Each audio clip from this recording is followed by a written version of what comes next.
फुसफुसाता willow का जादू। एक समय की बात है, एक मनमोहक गांव में, जो पन्नी भरे घास के मैदानों और शांत नदियों से घिरा हुआ था, एक लड़की रहती थी जिसका नाम क्लारा था। क्लारा अपनी असीम जिज्ञासा और प्रकृति के प्रति अपने प्रेम के लिए जानी जाती थी। वह दिन रात खेतों और जंगलों का अन्वेषण करती रहती थी, हमेशा उनके छिपे रहस्यों को खोलने के लिए उत्सुक रहती थी। एक धूप वाली दोपहर नदी के किनारे टहलते समय क्लारा एक बड़े प्राचीन विलो के पेड़ पर आई। पेड़ की शाखाएं नीचे लटक रही थीं, धीरे धीरे हवा में हिल रही थीं, और इसकी पत्तियां उन लोगों को रहस्यों की फुसफुसाहट सुनाती थीं जो सुनना चाहते थे।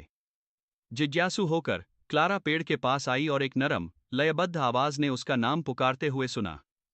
क्लारा, स्वागत है, आवाज ने कहा। मैं फुसफुसाता विलो का आत्मा हूं। बहुत पहले इस पेड़ को जंगल के जादू की रक्षा करने के लिए मंत्रमुग्ध किया गया था, लेकिन अब इसकी शक्ति कम हो रही है। मुझे इसकी जादू को वापस लाने के लिए आपकी मदद की जरूरत है। क्लारा को उत्तेजना और जिम्मेदारी का मिश्रण महसूस हुआ। कैसे मैं मदद कर सकती हूं? उसने पूछा। फुसफुसाता विलो का आत्मा, विलो की पत्तियों जैसी बालों और नदी की तरह चमकते आंखों वाले झिलमिलाते रूप में प्रकट होकर, ने जवाब दिया।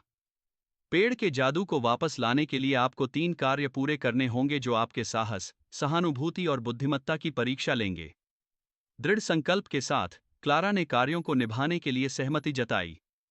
आत्मा ने पहला कार्य समझाया, आपको जंगल का खोया हुआ गीत ढूंढकर इसे फुसफुसाता विलो को वापस लाना है। क्लारा ने जंगल में जाने का निश्चय किया, पेड़ों की फुसफुसाहट और पक्षियों के गीतों द्वारा मार्गदर्शित होकर। वह जल्द ही एक बुलबुल को खोजबीन में मिली जिसने अपनी आवाज खो दी थी। अपनी दयालुता और कोमल शब्दों का उपयोग करते हुए उसने बुलबुल को सांत्वना दी और उसकी आवाज को फिर से ढूंढने में मदद की। धन्यवाद। पक्षी ने एक सुंदर धुन गाई, जिसे क्लारा ने याद किया और फुसफुसाता विलो को वापस लाया।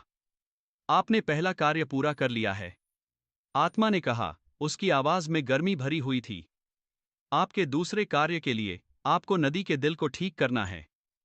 क्लारा ने नदी को ऊपर की ओर अनुसरण किया और एक स्थान पाया जहां पानी गिरे हुए शाखाओं और मलबे के पास था।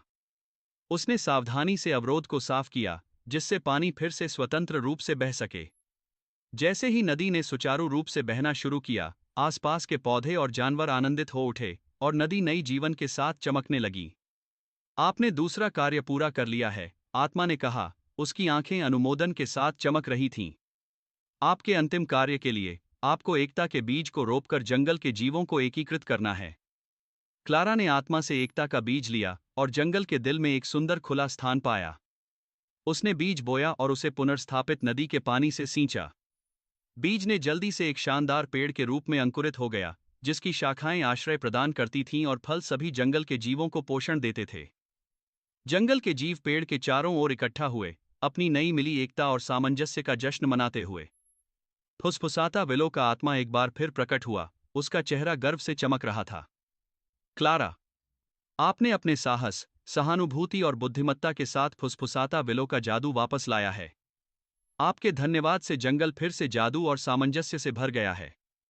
क्लारा अपने गांव वापस आई, जहां उसका एक नायक के रूप में स्वागत किया गया। वह अक्सर जंगल में फुसफुसाता विलो का दौरा करती थी, जहां उसे आत्मा और जादुई जीवों ने सदा स्वागत किया। उसकी कहानी बार बार सुनाई जाती थी, जिससे लोग प्रकृति के जादू को संजोने और रक्षा करने प्रेरित होते थे। इस प्रकार फुसफुसाता विलो का जादू एकता, सामंजस्य और शुद्ध हृदय की शक्ति का प्रतीक बना, सुनने वाले सभी को खुशी और समृद्धि प्रदान करता रहा।